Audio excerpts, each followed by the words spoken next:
Alright guys, so we are about to review and unbox a tester of one of the most well-known, well-reviewed, everybody knows about it, most popular, mass-appealing designer fragrances out there. This is Versace Eros Eau de Parfum. Now the reason why we're doing that, and I'm not gonna like review something that's more like uncommon, might show up more often at like Burlington or a discounter or that kind of thing, is because my bottle of Eros EDT, so Eau de Toilette, is about out. Like there's like maybe a 2-3 days of wear, and then that bottle is basically just spraying air.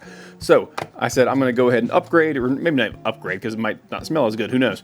But I got the EDP version right here in tester form. I got this from Fragflex. It includes the cap, which is nice, but it does have this ugly thing on the side that says it is in fact a tester, if you can read that right there. So nothing really much to say about the bottle. Everyone knows it, everyone loves it. It's a very well-known bottle look to it. There you go. Essentially, let's go ahead and break down these notes real fast. It opens up, I might do a comparison video later on down the line, but not right today. So if you're looking for that, look elsewhere. All right, as always, you got mint, candy apple, lemon, and mandarin orange, so a very sweet, aromatic kind of opening. We got ambroxan, geranium, and clary sage in the middle, and I find clary sage to be very sweet, aromatic typically. And then base notes of vanilla, cedar, sandalwood, bitter orange, patchouli, and leather. So a lot of masculine kind of things going on there.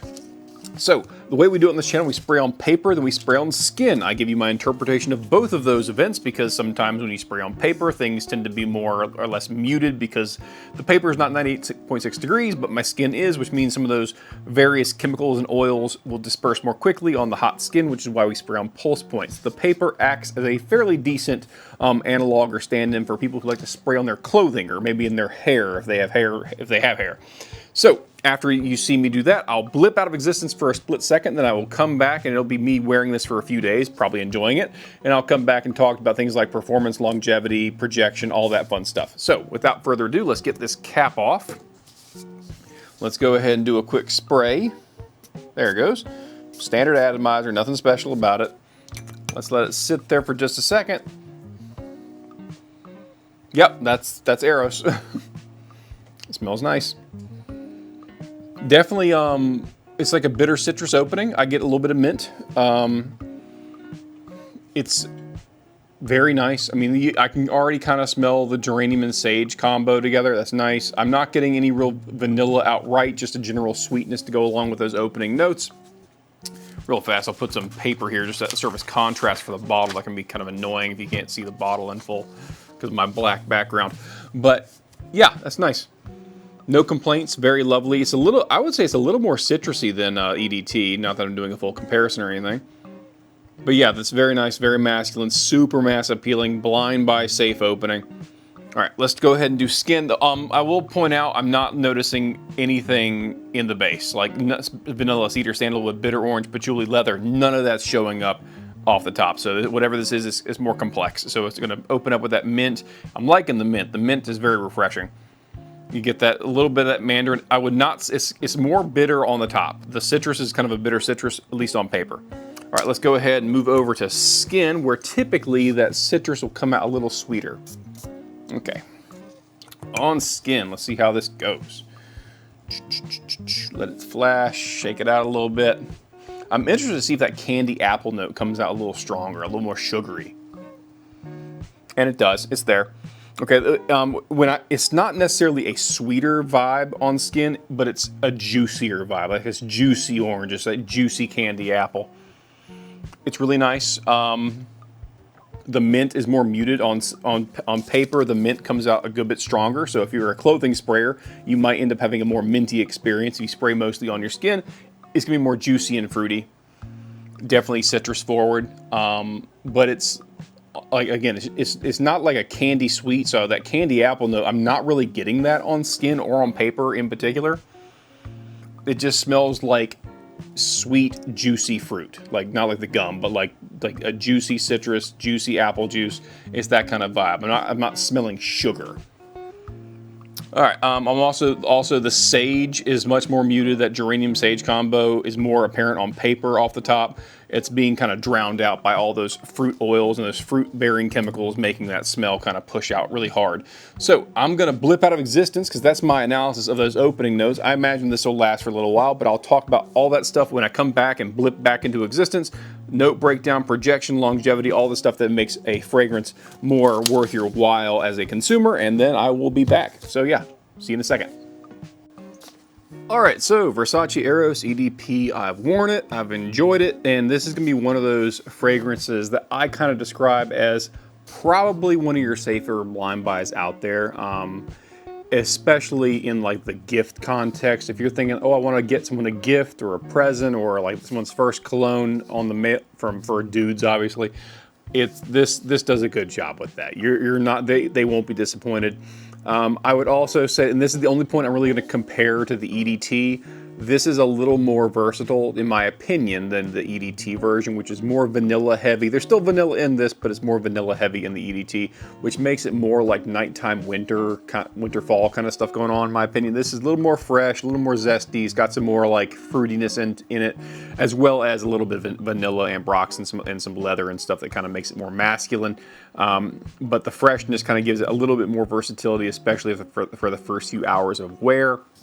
All right, so let's talk about those notes that they break down.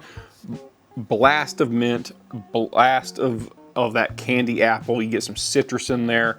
The ambroxan comes out after about 30 minutes. You start noticing it along with the vanilla. So that base note of vanilla and cedar, that's there, not from moment go, but after about 30 minutes is there. The big blast though, the thing that's fresh for at least the first hour is that mint fruit combo, whether it's the citruses, that candy apple, and that mint together. It's just beautiful. It's a nice fragrance. Is it super unique? Not really. And that's going to be the chief complaint with the note breakdown overall with this. And that complaint is you're going to smell like other people. And that's, to me, is always kind of a super niche kind of complaint for fragrance heads who want to smell unique and different in a crowded room. If that's your issue, hang out with other people. I don't know what to tell you. This is a very common fragrance, but I would say the EDT is far more common than the EDP. You will smell the EDT out in the wild. I know I have. It's just a different kind of smell. This is, again, much more fresh, more fruity, more citrus in the opening than the EDT is, so just keep that in mind. All right, as far as longevity and performance, you're gonna get 8 hours on skin out of this. That's not too much of that's not a big ask for this fragrance profile because again, you get those aromatics in the middle along with the ambroxan. You get vanilla and cedar that to me show up in the patchouli and leather. All those together are very long lasting notes just in general for any fragrance. The moment you see vanilla, you know that fragrance is gonna last a while. When you see ambroxan, you know it's gonna last a while. When you see cedar and sandalwood and all that together, you know it's designed to have a good longevity to it. I will say this, the leather and the bitter orange they describe, that fades the quickest in my opinion, the bitter orange in particular. I think that bitter orange is really just kind of like a rindy citrus that's left over from the initial notes. It's there, but it fades the quickest. So really that you can smell it in like the 4th hour in my experience, but not much beyond that. But that vanilla, that cedar combo, it's excellent. It doesn't now when you get to the point where you're smelling cedar and patchouli, it's not really projecting all that much. You're not really pushing out in the open. You might have a decent siege as you walk by somebody, but you just sitting complacent in a room by yourself. Like you're not going to be smelled in a cubicle. As someone walks by, someone will smell you as you walk by them, if that helps. Overall, it has great. I mean, the projection in the first 30 minutes is kind of room filling, but that's true of many fragrances. After the first 30 minutes, it's very tamped down. You will again, you walk by somebody, they'll notice you. But if you're sitting in a cubicle, 2 cubicles down is not going to smell you just sitting there. So you got to move around. You got to have some kind of motion going on to make it happen, and have that those notes kind of pass through.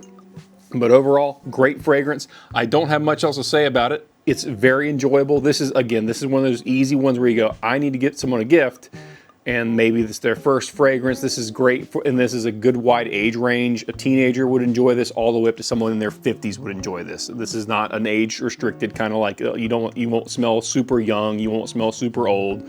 Nobody's gonna be offended by this smell out in the wild. They'll just enjoy it. It's a very nice DNA. Overall, it's why it's one of the best selling flanker lines out there. The Versace Eros line, all the various versions of it, all sell very, very well, and this is no exception. It's because it's a very mass appealing DNA. But other than that, there really isn't much more to say. If you have any questions, leave them in the comments section. Hit the plus sign if you like this kind of content, and have a great day.